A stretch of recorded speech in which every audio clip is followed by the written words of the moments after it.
Champions League chegou ao fim, né, Dominique? Bom dia pra você. Bom dia, Maria. Bom dia pra você aí de casa. E chegou ao fim do jeito que a gente gosta, com um jogaço de bola.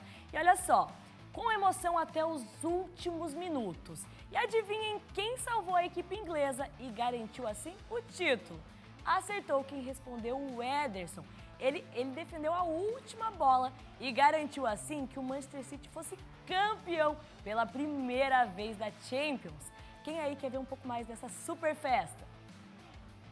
Antes da bola rolar, a Anitta incendiou o estádio de Ataturk e levantou a torcida. Ela é a primeira brasileira a cantar em uma final de Champions League. Dentro de campo, o jogo começou intenso. A Inter organizada e com maior posse de bola. Mas o Manchester City teve as melhores oportunidades e conseguiu uma grande chance já no início, com Bernardo Silva, que recebeu a bola pelo lado direito, se infiltrou na área, mas finalizou pela linha de fundo, com muito perigo. Na segunda etapa, o time italiano voltou melhor e teve uma grande oportunidade com Lautaro, que aproveitou uma bobeada de Akanji, mas o argentino optou por tentar uma finalização sem muito ângulo para a defesa de Ederson. Em uma das poucas chances do City, Bernardo Silva foi acionado pelo lado direito. Cruzou na área, mas a bola desviou em acerte. E sobrou açucarada para Rodri chegar batendo de primeira e estufar as redes. Após sofrer o gol, a Inter pressionou em busca do empate. Lukaku foi acionado pelo lado direito e finalizou rasteiro para a defesa tranquila de Ederson. No final da partida, Gosens recebeu o cruzamento pelo lado esquerdo, encontrou Lukaku na pequena área e o centroavante cabeceou para a defesa milagrosa de Ederson, enquanto o Rúben Dias afastou o perigo tirando a bola pela linha de fundo.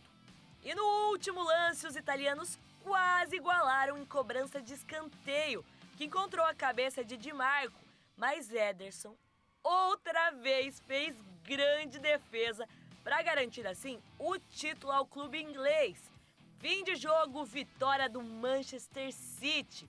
Essa é a primeira vez que a equipe vence uma Champions e termina a temporada conquistando a tríplice coroa. Os ingleses estão em festa. Parabéns para o Manchester, que fez uma temporada excepcional.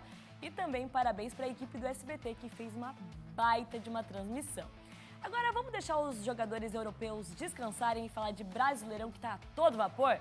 Nesse final de semana aconteceu a 10ª rodada da Série A e dos 10 jogos, 6 deles terminaram empatados. Mas os times do topo da tabela não deram bobeira e garantiram os 3 pontos. Bora ver. Bahia e Cruzeiro empataram em 2-2.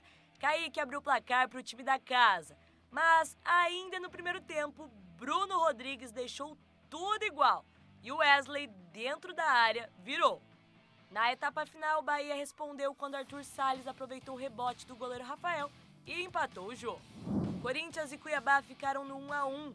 Daverson, de cabeça, abriu o placar logo no início do segundo tempo.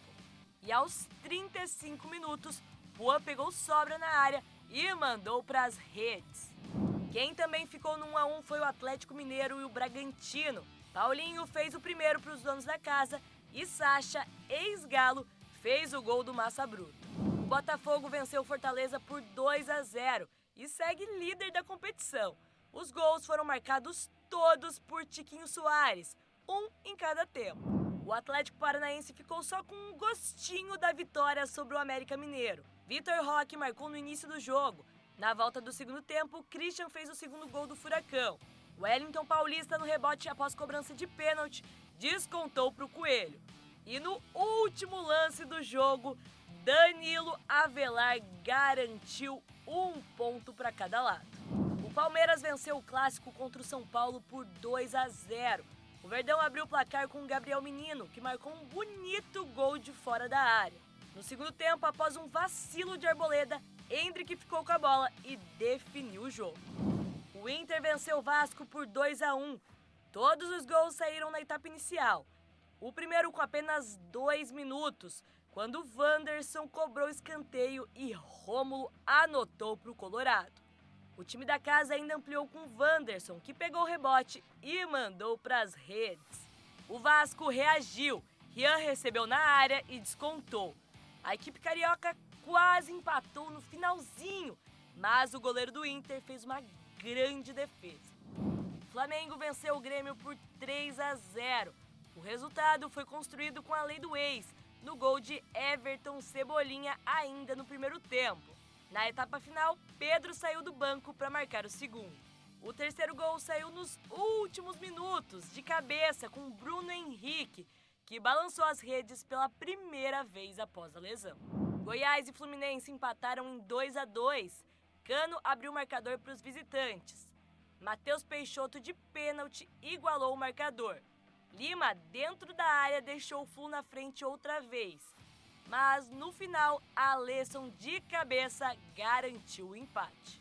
Já o Coritiba e Santos ficaram no 0-0.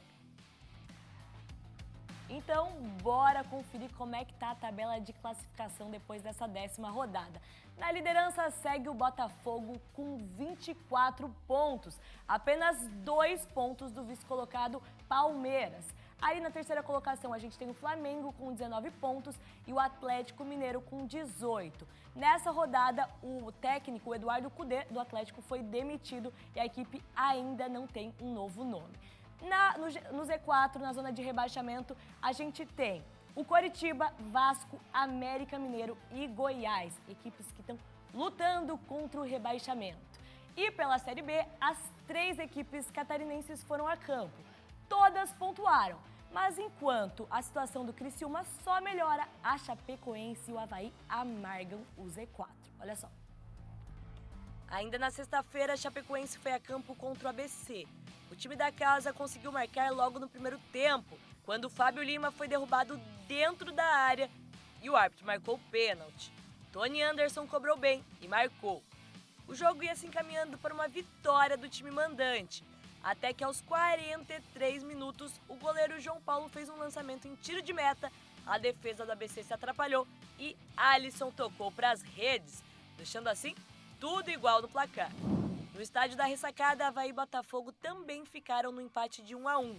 O Leão começou o jogo pressionando e conseguiu marcar quando o Patinho recebeu de Natanael em profundidade e cruzou na área.